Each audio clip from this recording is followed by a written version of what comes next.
देने के लिए वो देखिए, मंगलाचरण पूरी कर। जब तक दर्शन कराते अधूरापन लगता है कि प्रभु जी आए नहीं, तो अधूरापन लगता है एकदम कीर्तन हरि करने बोल, में।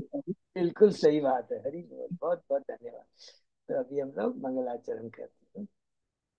ओम अज्ञान तिमिरांधस्य ज्ञानांजन शलाकया चक्षुन्मीलितं येन तस्मै श्री गुरुवे नमः। श्री चैतन्य मनोभीष्टं स्थापितं येन भूतले स्वयं रूप कदा मह्यं ददाति स्वपदान्तिकम्।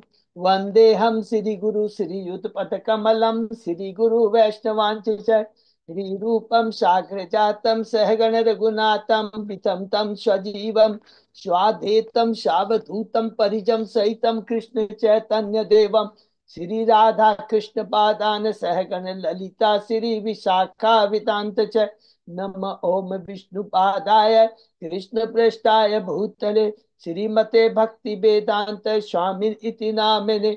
नमस्ते सारस्वती देवे गौरवाणी प्रचारिणे निर्विशेषा शून्यवादी पाश्चात देश तारिणे वाञ्छा कल्पतरुभ्यश्च कृपा सिन्धुभ्य एव च पतितानां पावनेभ्यो वैष्णवेभ्यो नमो नमः। नमो महावदान्याय कृष्ण प्रेम प्रदायते कृष्णाय कृष्ण चैतन्य नामने गौरत्विषे नमः। हे कृष्ण करुणा सिंधु दीन बंधु जगतपते गोपेश गोपिका कांत राधा कांत नमस्तुते। तप्त कांचन गौरांगी राधे बिंदाबनेश्वरी विश्वानुसुते देवी प्रणमामि हरिप्रिये। नीलांचल निवासाय नित्याय परमात्मने बलभद्र सुभद्रायां जगन्नाथाय ते नमः। जय श्री कृष्ण चैतन्य प्रभु नित्यानंद श्री अद्वैत गदाधर श्रीवासादि गौर भक्त बिंद मुखम करोति वाचालम पंगुलंघ्ये गिम यत्किपातमहं वन्दे श्री गुरुमदीन तारिणम् परमानंद माधवम श्री चैतन्य ईश्वरम। हरे कृष्ण कृष्ण कृष्ण हरे हरे हरे राम राम राम हरे हरे। श्री श्री मंगलाचरण की जय, शिला प्रभुपाद की जय। हरे कृष्णा। आज के इस चेतन चरितमृत चर्चा में सभी भक्तों का हार्दिक स्वागत है। राधा माधव राधा गोविंद परम वैष्णव गुरु आचार्य की असीम कृपा है कि हम लोग श्री चेतन चरितमृत के ऊपर चर्चा कर पा रहे हैं। एक बहुत महान ग्रंथ है जो कि आदि लीला में पूरा तत्व ज्ञान, पूरा तत्व ज्ञान कृष्णदास कविराज गोस्वामी ने हमें दिया है। और हम उसको पढ़ करके समझने का, अपने जीवन में उतारने का प्रयत्न कर रहे हैं और करते रहेंगे। आदि लीला के हम लोग छठवें अध्याय के अंदर में है, सॉरी सातवें अध्याय के अंदर में है। शीर्षक है भगवान चैतन्य के 5 स्वरूप।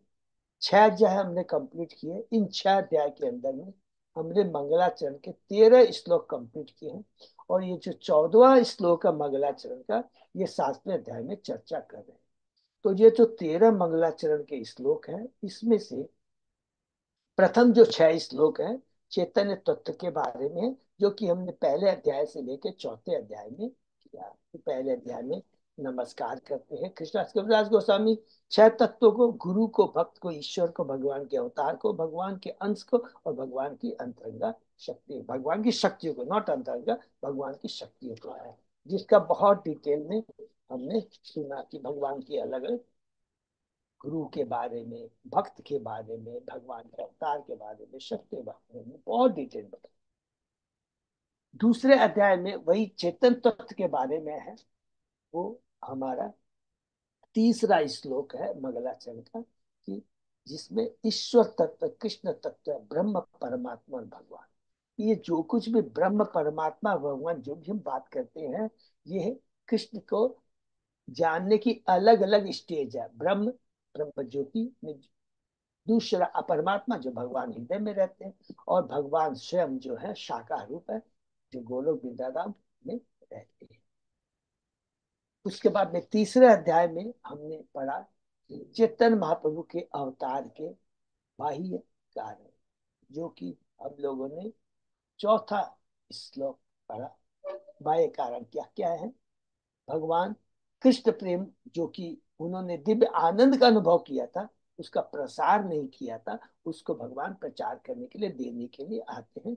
दूसरा है कलयुग का नाम संकीर्तन है, नाम संकीर्तन है, इसका प्रचार करना था। और तीसरा अद्वैताचार्य की ओंकार, अद्वैताचार्य भगवान से प्रार्थना करते कि आप आइए, तो भगवान आते। ये हुआ बाह्य कारण। कैंटो सॉरी अध्याय 4 के अंदर में चैतन्य महाप्रभु के अवतार के आंतरिक कारण है। 5वां 6वां श्लोक में हमने पढ़ा मंगलाचरण का, कि किस प्रकार भगवान जानना चाहते हैं कि राधा रानी की भक्ति कैसी है। नंबर 1, मेरे में ऐसा क्या है जिसके प्रति राधा रानी आकर्षित होती है। नंबर 2, और तीसरा, मेरी भक्ति करके राधा रानी को क्या आनंद मिलता है, कि वो इस चीज का वर्णन ये पढ़ा। और बहुत डिटेल में इसका, बहुत डिटेल के अंदर में अध्याय 4 में ये भगवान के अवतार के आंतरिक कारण, चेतन बाबू के अवतार के आंतरिक कारण के बारे में हमने पढ़ा। 5वें अध्याय से थोड़ा पढ़ाव चेंज होता है। चेतन तक की जब आ रहा है नित्यानंद तत्व, ये 7 श्लोक से 11 श्लोक, 7 8 9 10 11, 5 श्लोक के अंदर चेतन तत्व के बारे में पढ़ा। 7वां श्लोक कहता है क्या, भगवान बलराम उनके द्वितीय शरीर है, किसके, कृष्ण के द्वितीय। दूसरा 8वां श्लोक में कहते हैं कि ये जो बलराम के रूप में कृष्ण, बलराम के रूप में कृष्ण बलराम के रूप में जो आते हैं, उनका जो द्वितीय शरीर है, उनका उद्देश्य क्या है। तो उद्देश्य है सृष्टि करना, भगवान की सेवा में भाग लेना। सृष्टि करना कौन कौन है, महाशंकर, कांडोदक्षाय विष्णु, गर्भोदक्षाय विष्णु, क्षेत्र। यही महाशंकर्षण से कौन प्रकट होते हैं, विस्तृत विस्तार होता है कांडोदक्षाय विष्णु का। ये हो गया हमारा 9वां श्लोक।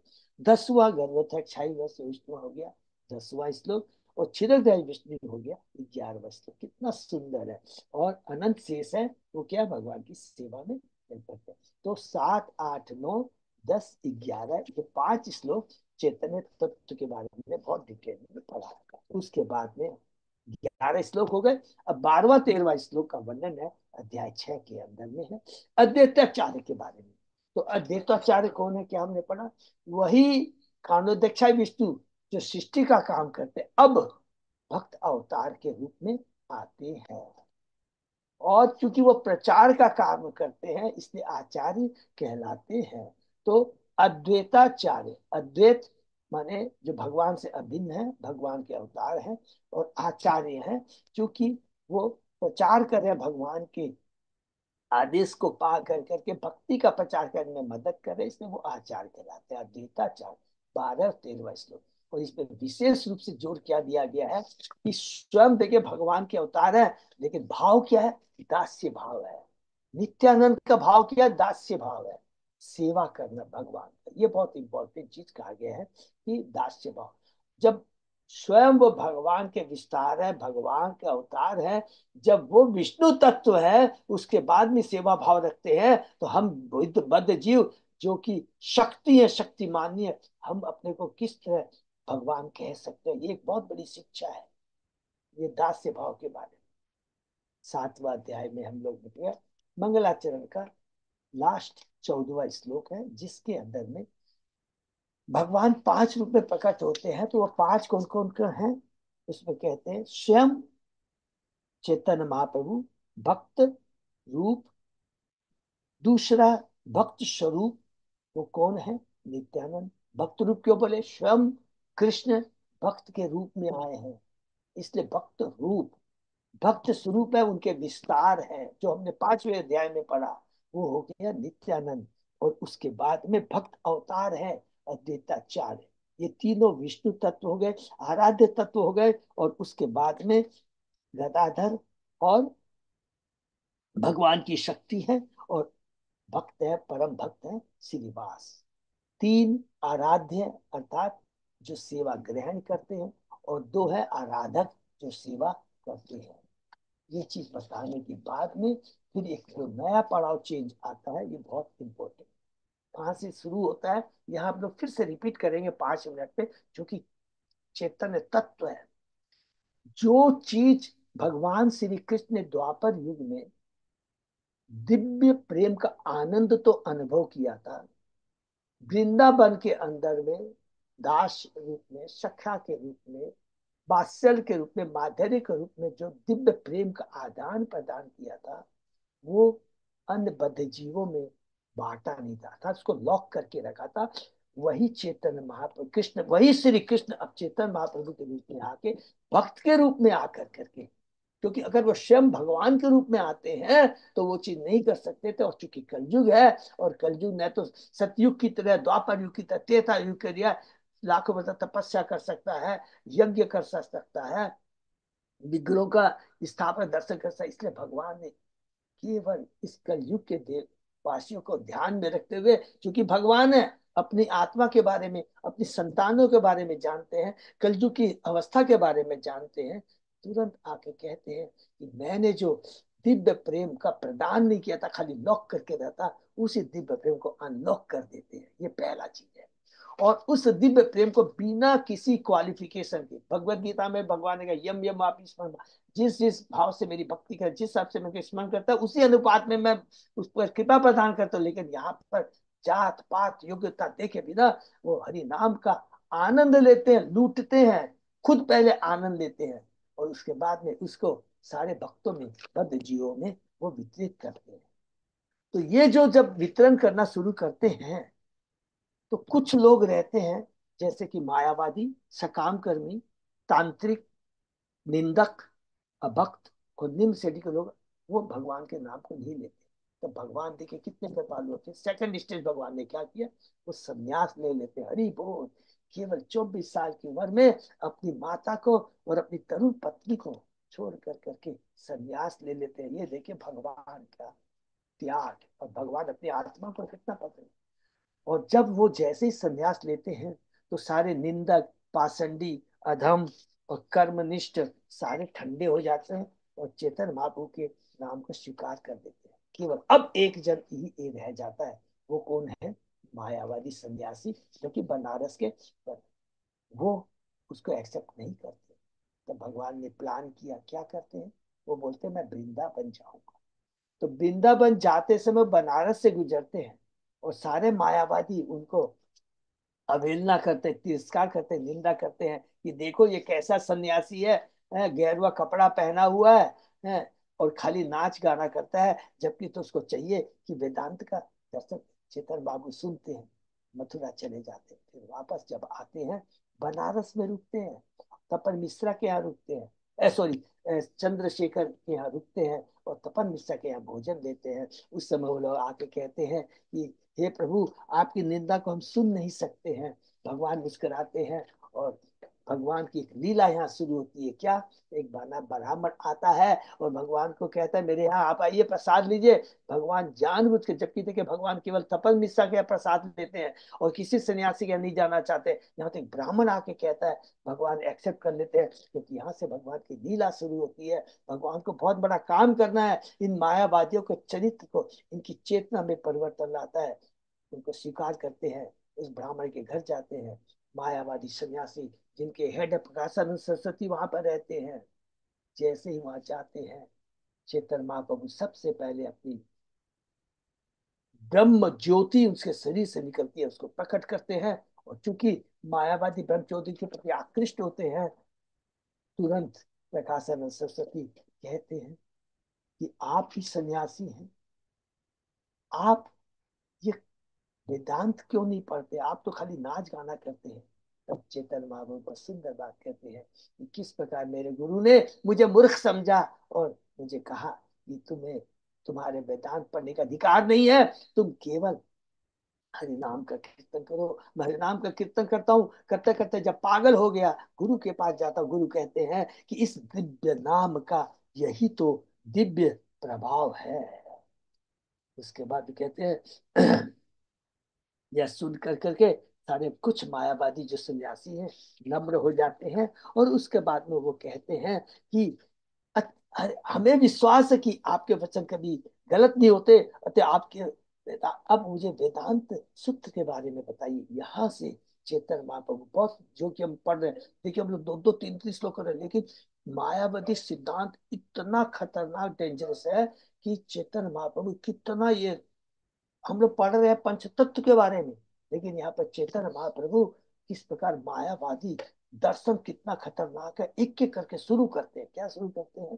कहते हैं वेदांत सूत्र व्यास देव के रूप में भगवान के वचन है। पहली बात तो ये कहते हैं, वो कहते हैं कि ये जो भगवान, ये वेदांत है, ये और किसी ने नहीं कहा, स्वयं भगवान ने कहा है। किस रूप में? वेद व्यास के रूप में। और चूंकि ये भगवान के द्वारा कहा गया है, उसमें चार दोष नहीं पाए जाते हैं, क्योंकि हम लोगों ने बहुत डिटेल में। और कहते हैं कि ये जो वेदांत की जो व्याख्या मायावादियों ने जो किया है, श्रीपाद शंकराचार्य ने, ये किसके लिए किया है? उन नास्तिकों के लिए किया है जो भगवान को अस्तित्व पर विश्वास नहीं करते हैं। लेकिन याद रखे, जो ऐसी व्याख्या इन मायावादियों की सुन लेता है, शंकराचार्य की व्याख्या सुन लेता है, वह विनष्ट हो जाता है। और कहते हैं कि ये जो शंकराचार्य जी ने जो व्याख्या की है, उसमें उनका दोष नहीं है। क्यों दोष नहीं है? क्योंकि स्वयं भगवान ने शिव जी को कहा कि तुम क्या है, शंकराचार्य के रूप में अवतार लो, और जितने भी मायावादी है, नास्तिक है, जो दूसरों को डिस्टर्ब करते हैं, उनको ही तुम डिस्टर्ब करो, कंफ्यूज करो कि हाँ ठीक है, भगवान का कोई स्वरूप नहीं है, भरा भगवान निराकार है। ये सब करके किया है। तो चेतन बाबू आगे कहते हैं, प्रत्यक्ष ज्ञान के अनुसार परम सत्य ही पूर्ण पुरुषोत्तम भगवान। यहाँ से भगवान के बारे में बोलना शुरू कर।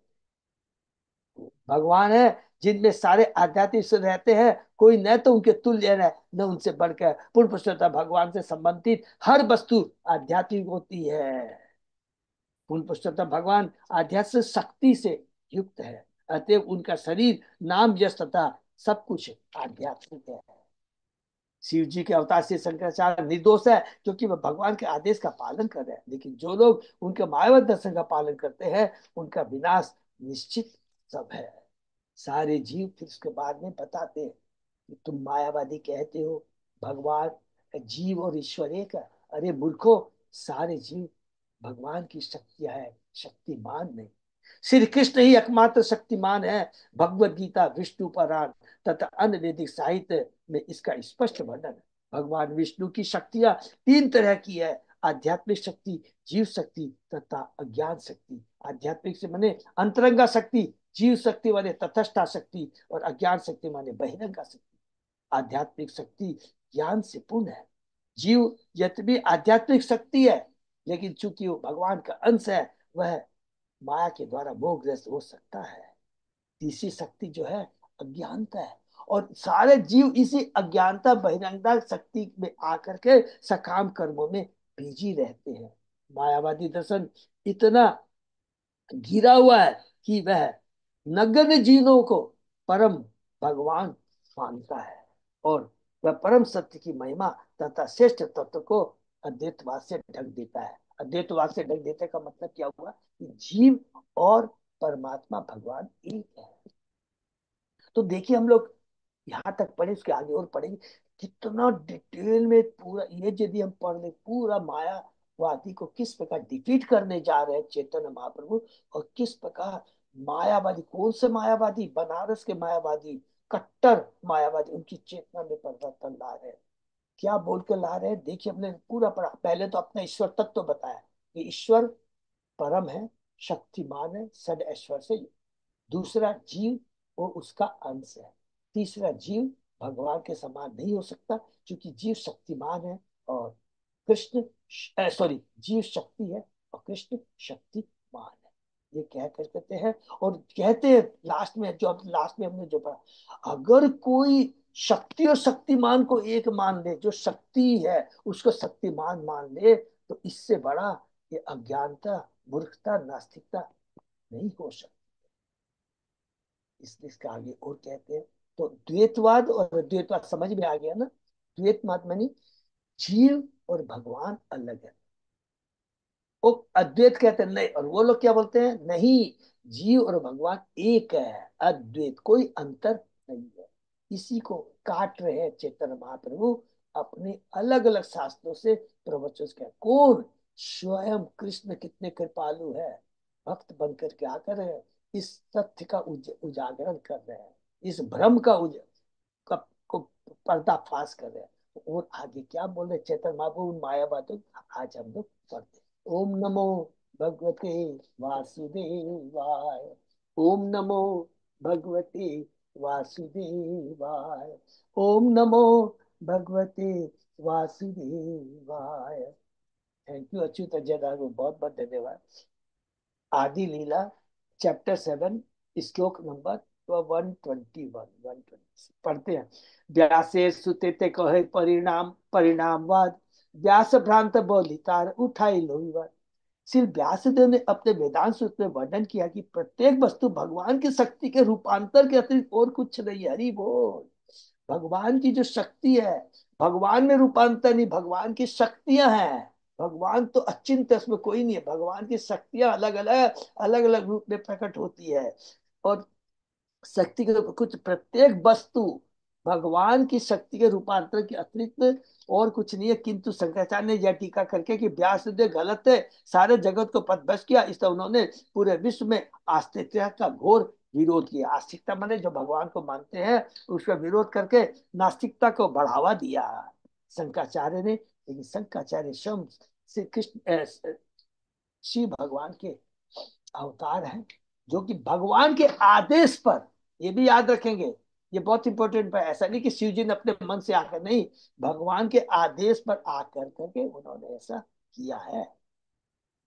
श्री भक्ति विनोद ठाकुर बताते हैं, श्री व्यासदेव कृत वेदांत सूत्र में यह निश्चित रूप से कहा गया कि सारे जगत भगवान की विभिन्न शक्तियों के रूपांतर के परिणाम है। किंतु शंकराचार्य भगवान की शक्ति को नहीं मानते, अपितु यह समझते खुद भगवान ही रूपांतरित होते हैं। भगवान कभी रूपांतरित नहीं होती। भगवान की जो शक्ति है, उन्होंने अनेक स्पष्ट वैदिक तथ्यों को तोड़ मरोड़ कर यह सिद्ध करने का प्रयास किया है कि यदि भगवान या परम सत्य रूपांतरित होंगे तो उनका एक एकत्व गड़बड़ा जाएगा। इसलिए उन्होंने श्री व्यासदेव के ऊपर आरोप लगाया कि वे गलत थे। अतः उन्होंने अपने अद्वैत दर्शन को विकसित करते हुए विवर्तवाद या मायावाद की स्थापना की। हरि बोल। ब्रह्म सूत्र के द्वितीय अध्याय का प्रथम सूत्र है तदन्यत्वम आरंभम शब्दा दिव्य। शंकराचार्य ने अपने सारिक भाष्य माने मायावाद भाष्य में इस सूत्र की टीका करते हुए वाचारंभणम वाचारंभणम विकारो नामधेयम नामक तत्व को छंदों की उपनिषद से यह सिद्ध करने के उद्दित किया है कि भगवान की शक्ति के रूपांतर को स्वीकार करना दोषपूर्ण है। उन्होंने शक्ति के इस रूपांतर का गलत तरीके से विरोध किया है, जिसकी व्याख्या आगे की है। ईश्वर के बारे में उनकी यह धारणा निराकार है, इसलिए वे यह नहीं विश्वास करते कि सारा जगत भगवान की शक्तियों का रूपांतर है। क्योंकि परम सत्य की विभिन्न शक्तियों को मान देने का अर्थ होगा परम सत्य को निराकार नहीं अपितु साकार मानना। हरि बोल। क्योंकि शंकराचार्य एक्सेप्ट नहीं करते, मायावादी एक्सेप्ट नहीं करते। मनुष्य अपनी शक्ति के रूपांतर से अनेक वस्तुओं को उत्पन्न कर सकता है। उदाहरण, एक व्यापारी अपनी शक्ति का रूपांतर बड़े बड़े कारखाने व्यापार संगठनों की स्थापना करने में कर, फिर भी वह एक ही व्यक्ति रहता है। भले उसकी शक्ति का रूपांतर अनेक कारखानों तथा व्यापार संगठनों से हो चुका हो। उसी प्रकार भगवान भी है। भगवान तो एकदम इंडिपेंडेंट है। उनकी शक्तियां अलग अलग भौतिक जगह अलग अलग चीजों को प्रकट किया। इसका मतलब भगवान में परिवर्तन आ गया। वो लोग क्या बोलते हैं जानते हैं? जैसे हम लोगों ने पढ़ा है ईश्वर अपने ओम पूर्ण बदाय पूर्ण मिदम, कि भगवान से जितनी भी चीजें निकलती है, सारा जगत सृष्टि सब कुछ रह के भगवान वैसे के वैसे रहते हैं। लेकिन ये मूर्ख लोग क्या कहते हैं, नहीं नहीं नहीं नहीं नहीं, जैसे जैसे भगवान से निकलता जाता है तो भगवान भी अपना अस्तित्व खो देते हैं, क्योंकि सब चीज अलग अलग हो गई ना, डिबेटिव। इस तरह की बातें करते हैं मायावादी राजनीतिक। इस सीधी सी बात को नहीं समझ पाते। उनका छोटा मस्तिष्क तथा उनका अल्प ज्ञान उन्हें पर्याप्त प्रकाश प्रदान नहीं कर पाते, जिससे वे यह अनुभव कर सके कि जब मनुष्य की शक्ति रूपांतरित होती है तो मनुष्य खुद जैसे का तैसा रहता है। और वो मनुष्य जो भगवान की शक्ति है तो फिर शक्तिमान में कैसे परिवर्तन आ सकता है। हरि बोल। मनुष्य भगवान की शक्ति है। जब मनुष्य एक रहता है लेकिन वो अपनी बुद्धि से अलग अलग कारखाने लटर फटर चीज बना सकता है, तो क्या भगवान जिसकी खुद मनुष्य उनकी शक्ति है, तो भगवान ये नहीं कर सकते? सृष्टि कर सकते हैं, और सृष्टि जब करेंगे इतना चीज एक्सपांड करेंगे तो क्या उनमें परिवर्तन आ जाएगा? कितना सुंदर विचार। तो मनुष्य खुद जैसा का तैसा रहता है, वो रूपांतरित नहीं होता। शंकराचार्य के इस तथ्य पर विश्वास नहीं था कि परम सत्य की शक्ति रूपांतरित होती है। तो उन्होंने मायावाद सिद्धांत की स्थापना की। इस सिद्धांत के अनुसार परम सत्य कभी रूपांतरित नहीं होता, किंतु हम सोचते हैं कि ऐसा होता है और यही माया है। शंकराचार्य परम सत्य की शक्ति के रूपांतर में विश्वास नहीं करते, क्योंकि वे दावा करते हैं कि सारी वस्तुएं एक है, अतः जीव भी परमेश्वर के साथ एकाकार है। ये उनका मायावाद। श्री व्यासदेव ने बताया कि परम सत्य ऐसे व्यक्ति हैं जो विविध शक्तियों से युक्त है। उन्होंने इच्छा की कि सृष्टि हो और अपने दृष्टिपात से स इच्छत इस भौतिक जगत की सृष्टि की, जो हम लोगों ने पढ़ा, स असृजित। सृष्टि करने के बाद भी वे वही पुरुष बने रहते। हरि बोल। वह प्रत्येक वस्तु में रूपांतरित नहीं होते। यह स्वीकार करना होगा कि भगवान की अचिंत शक्तियां होती है और उनके आदेश तथा उनकी इच्छा से ही नाना प्रकार के रूपांतर प्रकट होते हैं। वैदिक साहित्य में कहा गया है, सत तत्व तो अन्यथा बुद्धि विकार इत्युदाहता। इस मंत्र से सूचित होता है कि एक तत्व से दूसरा तत्व उत्पन्न होता है। उदाहरण, पिता एक तत्व है और उस पिता से उत्पन्न पुत्र एक दूसरा तत्व है। इस तरह दोनों ही सत्य है, यद्यपि इनमें से एक दूसरे से उत्पन्न हुआ है। यह दूसरी उत्पत्ति जो पहले सत्य से प्रकट सत्य है, पृथक सत्य है, वह विकार अर्थात ऐसा रूपांतर कहलाता है जिसके फलस्वरूप गौण उत्पाद पैदा होती है। परम ब्रह्म परम सत्य है और उनसे उत्पन्न शक्तियां जिनका अलग अस्तित्व है, यथा जीव और यह जगत, ये भी सत्य है। यह रूपांतर होता है जिसे विकार या परिणाम कहते हैं। विकार का दूसरा उदाहरण किया जा सकता है। दूसरा माने भगवान ऐसे के ऐसे रहते हैं, जीव उत्पन्न हुआ उसका अपना अलग अस्तित्व है, प्रकृति का अलग है। ऐसा नहीं कि भगवान में विकार आ जाएगा, जैसे जीव उत्पन्न होता तो भगवान में चेंज हो गया, नहीं नहीं, भगवान एज इट इज रहते हैं। दूसरा उदाहरण है दूध का है। दूध एक सत्य है, किंतु वही दूध दही में रूपांतरित होता है। इस तरह दही दूध का विकार है, यद्यपि दूध और दही के अवयव एक ही है। छांदोग्य उपनिषद में यह मंत्र आता है, एतत् आत्मनयम इदम सर्वम। यह मंत्र निसंदेह बता कि संपूर्ण जगत ब्रह्म है। परम सत्य की अचिंत शक्तियां होती है, जैसा कि श्वेताश्व उपनिषद समर्थन हुआ है। पराश्र शक्ति विविध श्रूयते। और यह सारा प्रकट जगत परमेश्वर की इन विभिन्न शक्तियों का प्रमाण है। परमेश्वर एक तथ्य है, अतः परमेश्वर द्वारा जो कुछ भी सृजित हुआ है वह भी वास्तविक है। हर वस्तु सत्य और पूर्ण है, किंतु मूल पूर्णम अर्थात पूर्ण परम सत्य जैसे के तैसे बने रहते हैं। हरि बोल। इसको बस थोड़ा अंडरलाइन कर देंगे, उनमें कोई विकार परिवर्तन नहीं आता, जैसे के तैसे वे बने रहते हैं। जबकि मायावादी कहते हैं नहीं, वो जैसे जैसे अलग अलग उन जो चीज निकलते रहते हैं, भगवान के भी परिणाम में कम होते जाते हैं, उनकी मात्रा कम होती चली जाती है। लेकिन पूर्णात पूर्ण उद्दिच्यते पूर्णस्य पूर्णमादाय। परम सत्य इतने पूर्ण है कि यद्यपि उनसे असंख्य शक्तियां प्रकट होती है और अनेक सृष्टियां प्रकट होती है और जिन और उनसे भिन्न लगती है, तो भी वे अपना व्यक्तित्व बनाए रखते हैं, अर्थात वो एज इट इज रहते हैं। उनमें किसी भी दशा में हास नहीं होता। हास माने उनमें कोई कमी नहीं आती। निष्कर्ष यह निकलता है कि संपूर्ण प्रकृत सृष्टि परमेश्वर की शक्ति का रूपांतर है। परमेश्वर या परम सत्य का खुद का नहीं। हरि बोल। वे सदैव वैसे के वैसे बने रहते हैं। भौतिक जगत तथा जीव आदि शोध भगवान या परम सत्य या ब्रह्म के विकार है। दूसरे शब्दों में परम सत्य या ब्रह्म मूल उपादान है और अन्य सभी इसी उपादान के रूपांतर है। इसकी पुष्टि तैत्तिरीय उपनिषद में भी हुई है, यतो वा इमानी भूतानि जायन्ते। यह संपूर्ण प्रकट जगत परम सत्य पूर्ण पुस्तक भगवान द्वारा संभव बनाया गया है। इस श्लोक से सूचित होता है कि परम सत्य ब्रह्म मूल कारण है और जीव तथा जगत का प्रकट उसके परिणाम है। वो दोनों क्या है? शक्ति हैं। और कृष्ण परम पुरुष शक्तिमान है। चूंकि कारण सत्य है, अतः परिणाम भी वास्तविक है। हरि बोल। चूंकि कारण भगवान सत्य है, तो उनसे जो चीज निकलती है वो भी सत्य है। जीव भी सत्य है, भौतिक जगत भी सत्य है। फर्क इतना है, जीव आध्यात्मिक शक्ति है भगवान की, और ये भौतिक जगत बहिरंगा शक्ति है जो कि सत्य है लेकिन टेम्परेरी है। एक एक चीज को कंसेप्ट में क्लियर करते जाएंगे। ये माया नहीं है। माया का मतलब ऐसा नहीं है कि ये भ्रम है, खाली दिखता है। मायावादी क्या बोलते हैं, अरे ये सब दिखाई दे रहा है ना, ये पशु घोड़े कुत्ते सब भ्रम है, ऐसे ही दिखता है। एग्जाम्पल जैसे हम लोग ने डिस्कस किया था ना, टीवी में किसी की पिक्चर आ रही है तो एक्चुअल में वो है थोड़ी ना, भ्रम है। तो इस तरह का उल्टा पुल्टा लोग एग्जाम्पल देते हैं। ये माया नहीं है। शंकराचार्य ने असंतुलित भाव से यह सिद्ध करने का प्रयास किया है कि इस जगत को तथा जीवों को भगवान ने गौण उत्पादन मानना माया है, क्योंकि भौतिक जगत तथा जीवों के अस्तित्व उनके मतलब परम सत्य से सर्वथा भिन्न है। ज्ञान के ऐसे खिलवाड़ से मायावादी रस ने ब्रह्म सत्य जगत मिथ्या नारे का प्रचार किया है, जिसके अनुसार परम सत्य तथ्य है, परम सत्य तथ्य, किंतु जगत के प्राकृत जीव मात्र माया है। परम सत्य है ये तो बोलता है, लेकिन वो भी कैसा सत्य है? भगवान सत्य है, वो डाउट बोलते हैं, इसमें कोई डाउट नहीं है। मूर्ख बोलते क्या? वो निराकार है। निराकार से जो जीव और ये भौतिक जगत निकलता है, वो तो निराकार है। तो ये जो जीव और जो उनसे निकलते हैं वो भी एक्चुअली की निराकार ही, ऐसे ब्रह्म है, खाली दिखाई देते हैं।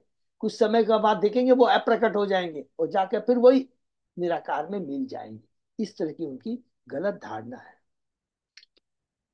किंतु जगत के प्राकृत जीव मात्र माया है, अथवा ये सभी परम सत्य है, और भौतिक जगत तथा जीव का कोई पृथक अस्तित्व नहीं होता। और कहते हैं ये माया है, और चूंकि भगवान निराकार है, उसमें भी विलीन हो जाते हैं, सब एक हो जाते हैं, इसलिए जीव भगवान में कोई अंतर नहीं है। अतः यह निष्कर्ष निकलता है, शंकराचार्य ने परमेश्वर, जीव तथा भौतिक प्रकृति को अविभाज्य तथा अज्ञान के रूप में प्रस्तुत करके पूर्ण पुरुषोत्तम भगवान की महिमा को आच्छादित करना चाहे। वे मानते हैं कि यह भौतिक जगत मिथ्या अर्थात असत्य, किंतु यह बहुत बड़ी भूल है। यदि पुरुषोत्तम भगवान सत्य है तो फिर उनकी सृष्टि मिथ्या कैसे हो सकती है? हरि बोल। सामान्य व्यवहार तक में भौतिक जगत को मिथ्या नहीं सोचा जा सकता, इसलिए वैष्णव धर्म कहते हैं कि ये भौतिक सृष्टि मिथ्या नहीं अपितु क्षणिक है, टेम्परेरी है। ये बात तो सही है, लेकिन मिथ्या है ये गलत है।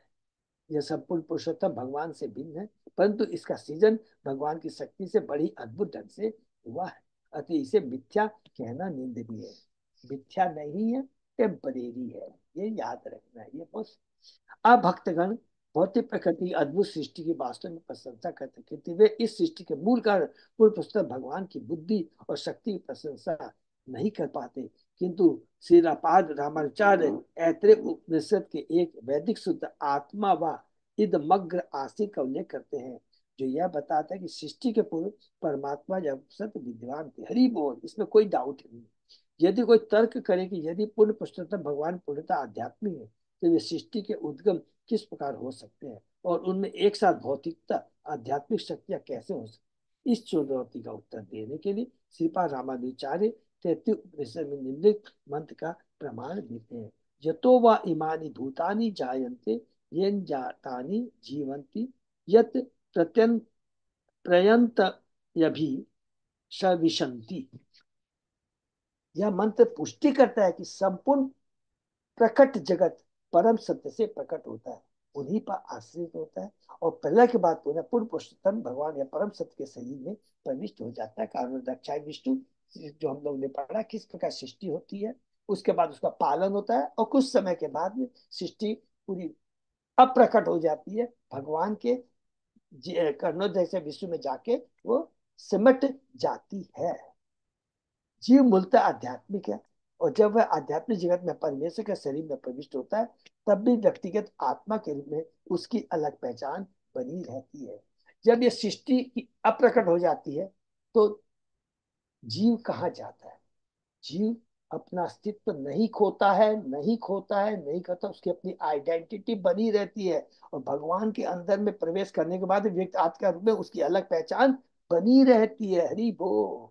इस संदर्भ में श्रीपाद रामानुचार्य उदाहरण देते हैं कि जब कोई हरा पक्षी हरे वृक्ष में, बहुत इंपॉर्टेंट, इसको अंडरलाइन कर लेंगे, जब कोई हरा पक्षी हरे वृक्ष में प्रवेश करता है तो वह वृक्ष से एकाकार नहीं हो जाता। यद्यपि वृक्ष की हरियाली से धुला मिला प्रतीत होता है, किंतु पक्षी के रूप में वह अपनी अलग पहचान बनाए रखता है। हरि बोल।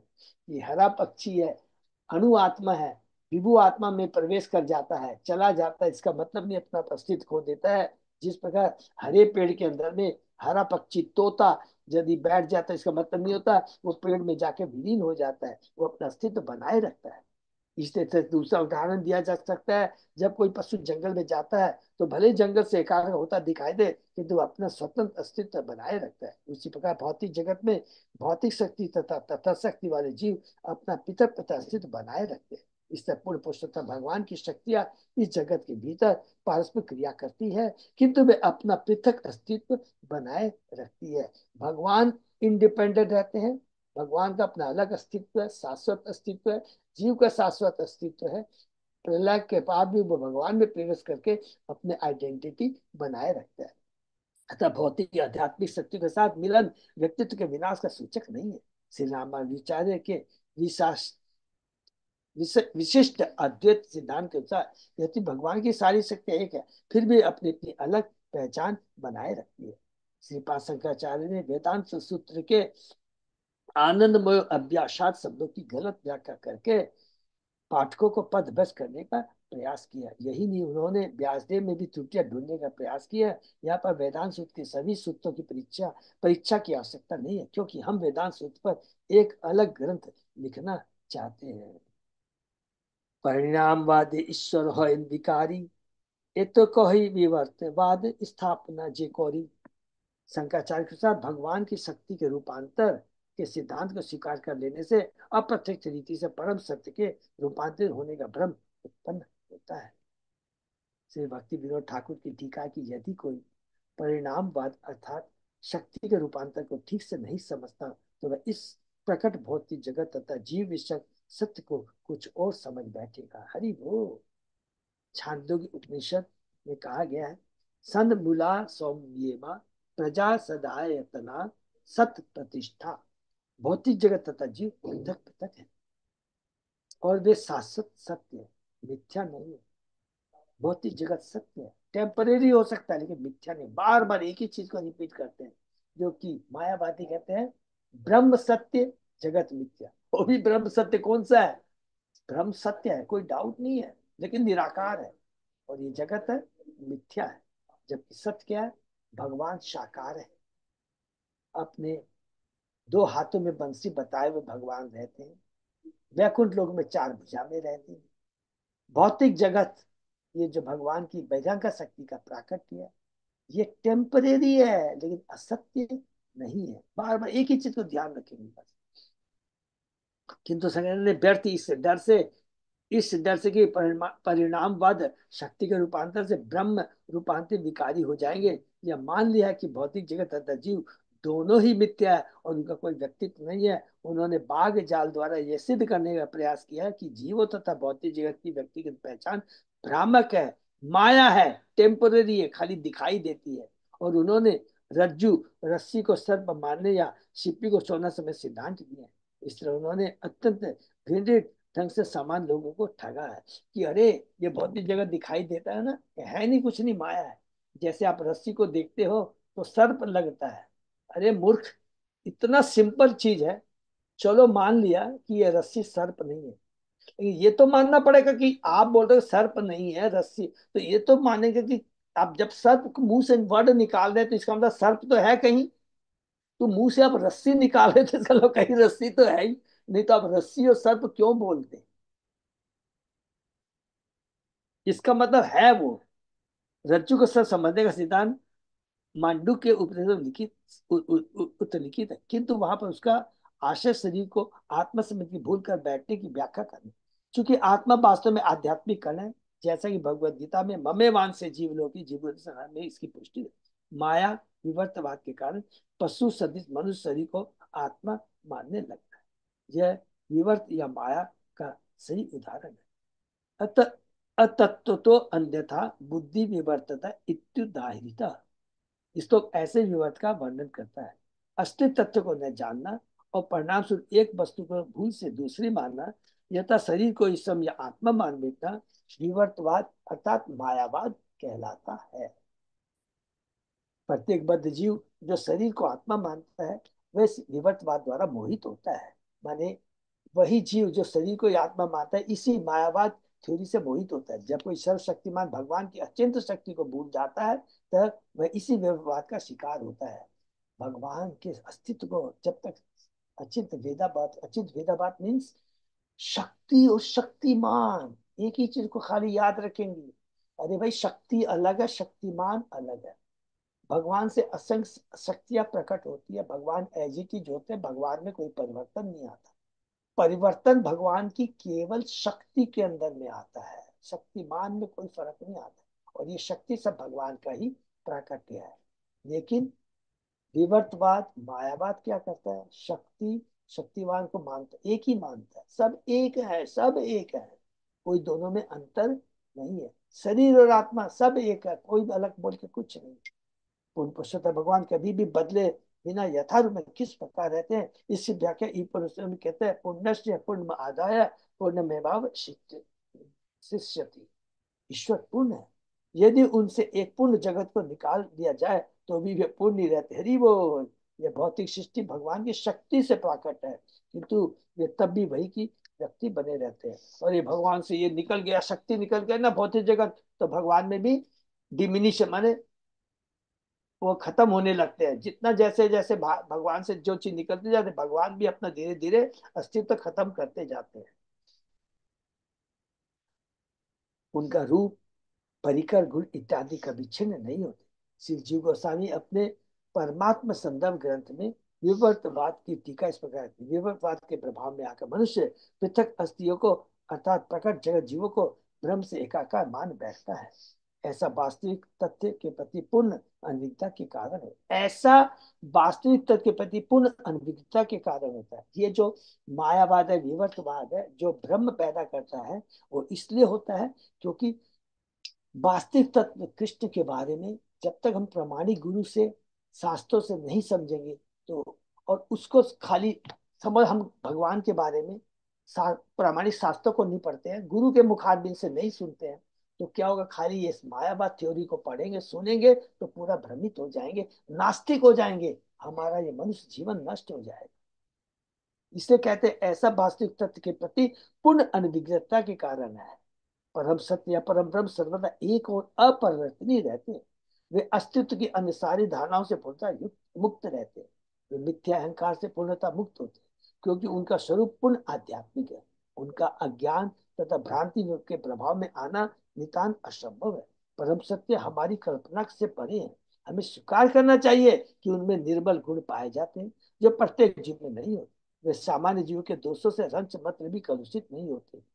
इसलिए हमें परम सत्य को अचिंत शक्तियों से युक्त समझना चाहिए। भगवान शक्तिमान है, अनेक शक्तियों से युक्त है, ये चीज हमें मानना चाहिए। आध्यात्मिक है, उनमें कोई परिवर्तन नहीं आता है, सारी शक्तियां उनसे निकलती है। जीव भी उनकी आध्यात्मिक शक्ति है, भौतिक जगत उनकी बहिरंगा शक्ति का प्राकट्य है। शक्ति शक्तिमान भगवान की असंख्य शक्तियां, इस चीज को याद रखेंगे तो समझ में आ जाएगा कि कृष्ण और जीव और प्रकृति क्या है। वस्तुतः परिमाणवाद से ही से प्रमाण देहात्म बुद्धि विवर्ते स्थान। शक्ति का रूपांतर एक जांचा हुआ तत्व है, बोल। यह आत्मा के देहात्म भाव की गलत धारणा है, जो भ्रम या विवर्त। जीव आध्यात्मिक स्फुलिंग है, जो पूर्ण पुरुषोत्तम भगवान का अंश है। ममे वान से जीवलोक के जीव से दुर्भाग्य वह शरीर को आत्मा समझ बैठा है। कब बैठ पाता है, जब वह बद्ध हो जाता है, तीन गुणों से बंध जाता है। और यह भ्रांति ही विवर्त अर्थात असत्य को सत्य के रूप में स्वीकार करना लेना कहलाती। हरि बोल। यह शरीर आत्मा नहीं है, किंतु पशु तुल्यता मूर्ख व्यक्ति इसे ऐसा ही समझते हैं। विवर्त मायावाद आत्मा के स्वरूप में परिवर्तन का द्योतक नहीं होता। यह भ्रांत धारणा की शरीर ही आत्मा है, यही वही विवर्त है, यही माया है। ये मान ये ज्ञान है, ये अज्ञानता है, माया है। उसी प्रकार ये ज्ञान अज्ञानता ही माया है। उसी प्रकार जब पूर्ण पुरुषोत्तम भगवान की बहिरंगा शक्ति भगवद गीता में कुल 8 स्थूल तथा सूक्ष्म भौतिक तत्वों भूमि आपो अन्न वायु इत्यादि से युक्त होकर विभिन्न अवस्थाओं में क्रिया प्रतिक्रिया व्यक्त करती है, उस समय भगवान परिवर्तित नहीं होती। जो भी परिवर्तन आता है भगवान की शक्तियां भौतिक जगत में आता है, भगवान में कोई परिवर्तन नहीं आता है। अविचिंत शक्ति युक्त श्री भगवान इच्छा जगत रूपे पाए परिणाम। पूर्ण पुरुषोत्तम भगवान सभी तरह से ऐश्वर्यमान है, अतः उन्होंने अपनी अचिंत शक्ति से भौतिक जगत को रूपांतरित कर दिया है, लेकिन खुद में परिवर्तन नहीं होता है। तथापि अचिंत शक्ति है आविकारी, प्राकृत चिंता मनिता है दृष्टांत जे धारी। बहुत सुंदर एग्जाम्पल है, इससे एकदम और क्लियर हो जाएगा। कौन कह रहे, सब याद रखेंगे, चेतन महाप्रभु सब मायावादियों को बोल रहे हैं भक्त के रूप में आके। पारस पत्थर अपनी शक्ति से लोहे को सोने में बदल देता है, फिर भी श्रम वैसा ही रहता है। इस सिद्धांत द्वारा हम यह समझ सकते हैं, यद्यपि पुरुषोत्तम भगवान अपनी असंख्य शक्तियों का रूपांतर करता है कि तो श्रम अपरिवर्तित रहते हैं। जिस प्रकार की पारस पत्थर अपनी शक्ति लोहे को सोने बदल देता है, लेकिन स्वयं पारस पत्थर ही बना रहता है, उसमें कोई परिवर्तन नहीं आता है। नाना रत्न राशि हो चिंता मणि होते, तथापि ये मणि रहे स्वरूप अविकृत। यद्यपि पारस पत्थर अनेक प्रकार के मूल्यवान रत्नों को उत्पन्न करता है, किंतु वह वैसा ही रहता है, वैसा का वैसा ही रहता है, वह अपने मूल रूप को नहीं बदलता। प्राकृतिक वस्तुते जो अचिंत शक्ति हो, ईश्वर अचिंत शक्ति इथे की विस्मय। बहुत सुंदर ईश्वर। यदि भौतिक वस्तुओं में ऐसी अचिंत शक्ति हो सकती है, तो फिर हमें पूर्ण पुरुष अचिंत शक्ति में क्यों विश्वास नहीं करना चाहिए, क्योंकि वो तो शक्तिमान है। जब भगवान की शक्ति में इतना पावर है, तो बताइए, जिसका मालिक है, जो शक्तिमान है, क्या उस पर विश्वास, उसकी शक्ति में विश्वास नहीं करना चाहिए? इस श्लोक में दिए गए चेतन भाव के तर्क को सामान्य से सामान्य व्यक्ति भी आसानी से समझ सकता है। हरि बोल। यदि वह सूर्य की क्रियाओं के विषय में ही सोच विचार करे, तो अनंत काल से असीम उष्मा तथा प्रकाश देता आ रहा है, किंतु तो फिर भी उसकी शक्ति का थोड़ा भी ह्रास नहीं हुआ। ये एक दूसरा एग्जाम्पल है। सूर्य इतनी शक्ति देता है, इतनी किरणें आती है, तो इसका मतलब उसकी भी शक्ति में ह्रास होना चाहिए ना। और सूर्य क्या, भगवान की शक्ति है, जीव भगवान की शक्ति है, भौतिक जगत भगवान की शक्ति। जब इस शक्तियों में इतना पावर है, सूर्य इतनी किरणें देता है रोज, लेकिन उसकी शक्ति में कम नहीं होता है।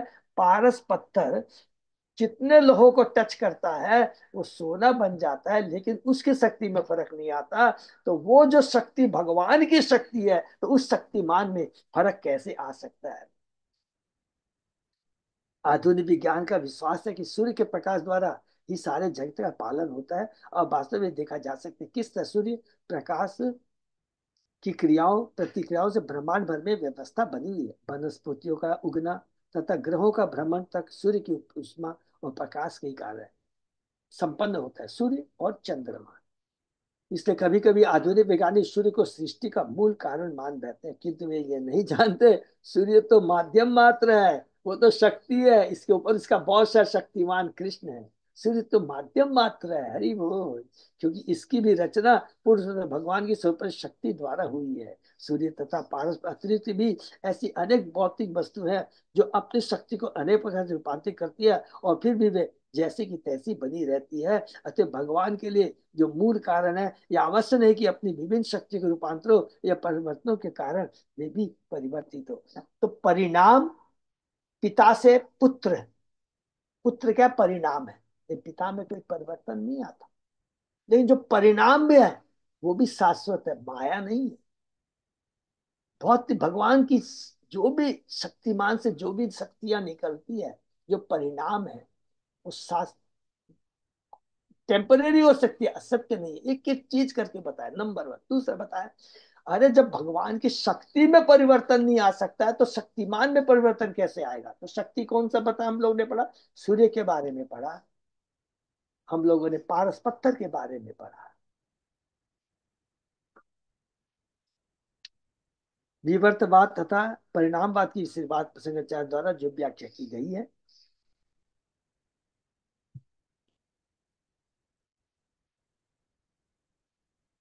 विवर्तवाद परिणाम की इस बात प्रसंगाचार्य जो व्याख्या की गई है, इसकी असत्यता की पहचान वैष्णवाचार्य द्वारा, विशेषतया जीव गोस्वामी द्वारा की जा चुकी है, जिनका मत है कि शंकराचार्य वेदांत सूत्र को वास्तव में समझे ही नहीं। आनंदमय अभ्यासात, वास्तव में केवल इसी एक सूत्र की शंकराचार्य ने जो व्याख्या की है, उसमें मयट प्रत्यय में जो बाग जाल का आश्रय लिया। बाग जाल का मतलब समझिए, माने जो शब्द उसको तोड़ मरोड़ करके अपने हिसाब से व्याख्या करना, ये बहुत डेंजरस चीज है। बा, बातों को जाल में फंसा देना। उससे सिद्ध होता है कि उन्हें वेदांत सूत्र का बहुत कम ज्ञान था। वे वेदांत दर्शन के सूत्रों द्वारा केवल अपने निर्विशेषवाद की पुष्टि करना चाह रहे थे, किंतु वस्तुतः वे ऐसा करने में असफल रहे, क्योंकि वे सशक्त तर्क प्रस्तुत नहीं कर पाए। हरि बोल। इस संदर्भ में श्री जीव गोस्वामी ब्रह्म पुंज प्रतिष्ठा सूत्र का 33 उपनिषद का उदाहरण प्रमाण देते हैं, जिससे यह वैदिक प्रमाण प्राप्त होता है कि ब्रह्म ही प्रत्येक वस्तु का उद्गम है, कृष्ण ही प्रत्येक वस्तु का उद्गम है। इस श्लोक की व्याख्या करते समय श्रीपाद शंकराचार्य ने विभिन्न संस्कृत शब्दों का ऐसा अर्थ लगाया है जिससे वे जीव गोस्वामी को यह कहना चाहते हैं कि व्यासदेव को उच्च तर्क शास्त्र का बहुत कम ज्ञान था। ये बताइए, ये मायावादी वेदांत सूत्र के वास्तविक अर्थ से ऐसे मनमाना भटकाव से ऐसे लोगों के एक वर्ग का जन्म हुआ है जो शब्द जाल से बाघ जाल से वैदिक साहित्य विशेषतः भगवदगीता का अपरोक्ष अर्थ निकालने का प्रयास करते हैं।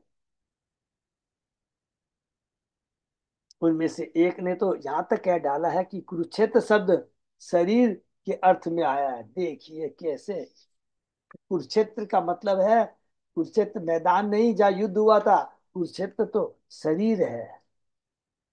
ऐसी व्याख्या से यही लगता है कि न तो भगवान कृष्ण को न ही व्यासदेव को सही शब्द प्रयोग या व्युत्पत्ति आती थी। माने वो लोग कहते हैं इसका मतलब है कि भगवान कृष्ण को व्यासदेव जी को कोई सही बात नहीं आती थी।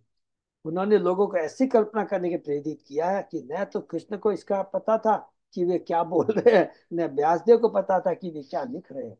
अतः भगवान कृष्ण मायावादी को अपने ग्रंथ की व्याख्या करने के लिए छोड़ गए, क्योंकि ऐसी व्याख्या केवल यही बताती है कि उनके समय तो बहुत कम दार्शनिक ज्ञान था।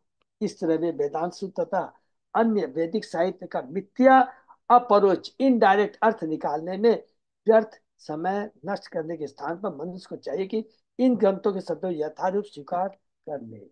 इसलिए भगवद गीता यथारूप प्रस्तुत कर समय हमने मूल शब्दों के अर्थों को बदला नहीं है। इसी तरह यदि वेदांत सूत्र को मनमानित अथवा द्वेषपूर्ण मिलावट के बिना मूल रूप में पढ़ा जाए तो ये आसानी से समझ में आ जाएगा। इसे श्री व्यासदेव श्रीमद भागवत में प्रथम सूत्र जन्मादश्च यतः में आरंभ करके वेदांत सूत्र को व्याख्या करते हैं। जन्मादस्य यतो अन्यादि तरत च अर्थेषु अभिज्ञ स्वराट है। मैं उनका भगवान कृष्ण का ध्यान करता हूँ जो दिव्य सत्य रूप हरि बोल। समस्त कारणों के आदि कारण ईश्वर परम कृष्ण सच्चिदानंद विद्या अनादि आदि गोविंद सर्व कार्य, जिनसे सारे प्रकट ब्रह्मांडों का उदय होता है, जिनमें उनकी स्थिति रहती है और जिनके द्वारा फिर वे विनष्ट कर दी जाते हैं। मैं शाश्वत तेजस्वी उन भगवान का ध्यान करता हूँ जो प्रत्यक्ष तथा प्रत्यक्ष रूप से सारे जगत को जानते हुए भी पूर्ण स्वतंत्र रहते हैं। उनमें कोई भी विकार परिवर्तन नहीं आता है। उन पुरुषोत्तम भगवान अच्छी तरह जानते हैं कि हर एक कार्य को किस तरह पूर्ण प्रयोग किया जाता है। वे अभिज्ञ सदैव पूर्णता अवगत रहते हैं। इसलिए भगवत गीता में भगवान ने कहा कि वे भूत वर्तमान तथा भविष्य की हर बात जानते हैं, किंतु उन्हें केवल भक्ति वास्तविक रूप में जानते हैं। उन्हें केवल भक्त ही वास्तविक रूप में जानते, अन्य कोई नहीं। इसलिए भक्तगण भगवान को कम से कम आंशिक रूप में जानते हैं, किंतु ऐसे मायावादी दास नहीं जो परंतु समझने के लिए वृथा तर्क वितर्क करते रहते, व्यर्थ ही अपना समय नष्ट करते हैं।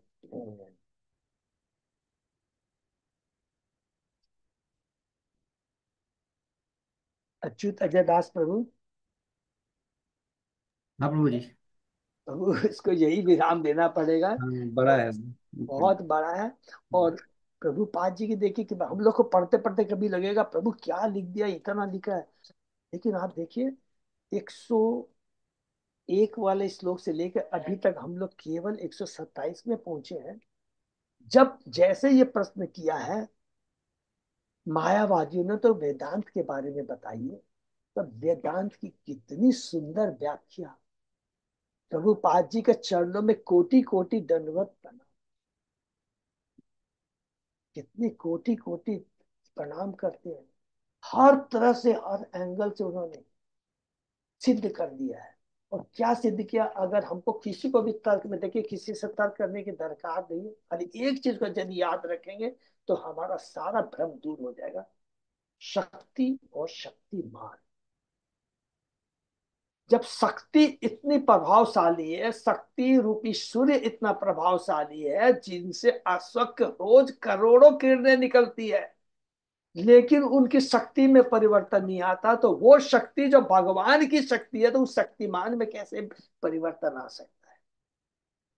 शक्ति, सूर्य यदि साकार है तो वो शक्तिमान कैसे निराकार हो सकता? इसी चीज को पूरा बार बार समझेंगे, जीवन में बार बार उतारेंगे, सुनेंगे, तो क्रिस्टल क्लीन हो जाएगा। उसके बाद में, नहीं तो प्रभुपाद जी ने एक जगह लिखा है, अगर कोई गुरु की शरण में नहीं जाता, कोई प्रामाणिक शास्त्रों को नहीं पढ़ता, बार बार उसका मंथन नहीं करता है, तो अच्छे से अच्छे वैष्णव भी मायावादी की थ्योरी पढ़ के भ्रमित हो जाएगा। वो इतने एक्सपर्ट होते हैं बाग जाल में, अपनी बातों को तोड़ मरोड़ सके। तो इसलिए हम लोग कंक्लूजन ये है, हमें कभी भी, इसलिए चेतन महाप्रभु बार बार श्लोक में कह दिए कि वो विनष्ट हो जाएगा। जो मायावादी थ्योरी दर्शन को अपनाता है, सुनता है, उसका जीवन नष्ट हो जाएगा, अर्थात ये मनुष्य जीवन जो दुर्लभ है, वो नष्ट हो जाएगा। ये बहुत इंपॉर्टेंट चीज है। और आगे क्या कह रहे हैं चेतन महाप्रभु, हम लोग आगे पढ़ेंगे धीरे धीरे, लेकिन यदि समय मिलता है तो खाली नोट कर लेंगे इंपॉर्टेंट चीजों को, है? कि चेतन महाप्रभु क्या बोलना चाह रहे हैं, खुद के बारे में बता रहे हैं। याद रखेंगे, स्वयं भगवान है, लेकिन भक्त के रूप में आके बताते हैं कि भगवान कौन है, जीव कौन है, भगवान की शक्ति क्या है, उनका क्या कार्य है, भगवान का क्या कार्य है, किस प्रकार एक जीव और भगवान का क्या रिलेशन है, संबंध है। खोए संबंध को आगे बताया कि कैसे इसको स्थापित किया जा सकता है, और सुंदर ढंग से बताया गया। तो हम लोग भ्रमित नहीं होंगे इस चीज को। हरे कृष्णा, यहीं पर हम लोग विराम देते हैं। हरे कृष्णा, हरि बोल। और एक थोड़ा सा अनाउंसमेंट है कि बहुत दुख की खबर है। अर्चना माता जी है, जो हमारे बहुत ही अच्छी भक्त हैं, उनके ब्रदर हैं, उनकी अकस्मात मृत्यु हो गई है। मुझे, हम लोगों को पता लगा, लेकिन माता जी उसके बाद भी देखिए भक्ति कर रही है, और अपने घर में जा कर करके सब लोगों को जो दुखी है, उनको किस प्रकार कृष्ण का ज्ञान, भगवद गीता का ज्ञान दे कर करके उन्हें बताना चाहती है, जो हम लोग आज सीख रहे हैं। इस भौतिक जगत में कुछ भी हमारे हाथ में नहीं है, अगर जो कुछ भी हमारे हाथ में भगवान की भक्ति है।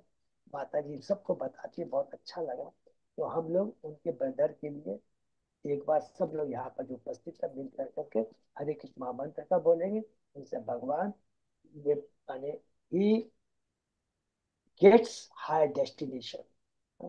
हरे कृष्णा, हरे कृष्णा हरे हरे हरे कृष्णा, कृष्ण कृष्ण हरे कृष्णा कृष्ण हरे कृष्णा, कृष्ण कृष्ण कृष्ण हरे कृष्ण हरे हरे हरे हरे हरे राम राम हरे राम राम राम हरे हरे। यही होता है। देखिए, एक घर में भक्त हो जाए तो, और अपने घर के मेंबरों को, सदस्यों को किस प्रकार उसका मनोबल, मनोबल माने सत्यता से उसको उजागर बनाए रखता है, उसको बनाए रखता है कि जीवन की सत्यता क्या है। हम केवल भगवान की भक्ति कर सकते हैं, हम मृत्यु को नहीं रोक सकते, हम अपने सगे संबंधी, अपने बच्चों के भाग्य को परिवर्तन नहीं कर सकते। इसलिए कभी भी अगर हम किसी की भौतिक दशा को सुधारना चाहें, कुछ करना चाहें, ये हमारी अज्ञानता है। करना क्या है, जो है लिखा है, नीति ने लिखा, भगवान ने किया है, वो होना ही होना है। हम खाली कर क्या सकते हैं, उनको आध्यात्मिक ज्ञान प्रदान कर सकते हैं, जिससे कि अभी अगर ज्ञान प्रदान करेंगे, बच्चों को संबंधित करेंगे, तो क्या है कि आर्ट ऑफ लिविंग अच्छा हो जाएगा, तो आर्ट ऑफ डाइंग भी हमारा अच्छा होगा। आर्ट ऑफ डाइंग का मतलब ये नहीं हो कि मृत्यु नहीं होगी, मृत्यु होगी, लेकिन शुद्ध चेतना में, सही चेतना में, कि यही ये तो आना जाना लगा रहेगा। भौतिक जगत बना ही है इसीलिए आना और जाना। ठीक है ना? तो माता जी, आपको बहुत बहुत धन्यवाद हम लोग कि आप कितना मनो अपना मजबूत रख करके, अपने यही चेष्टा रहती है कि और मेंबर को भी हम इस आत्मा गीता के ज्ञान से सबको लाभान्वित करें। हरि कृष्ण। हरे कृष्ण से भक्तों का बहुत बहुत धन्यवाद। आज का सेशन फिर यहीं विराम देते हैं, फिर हरे कल कृष्ण। सुबह 7 बजे। हाँ।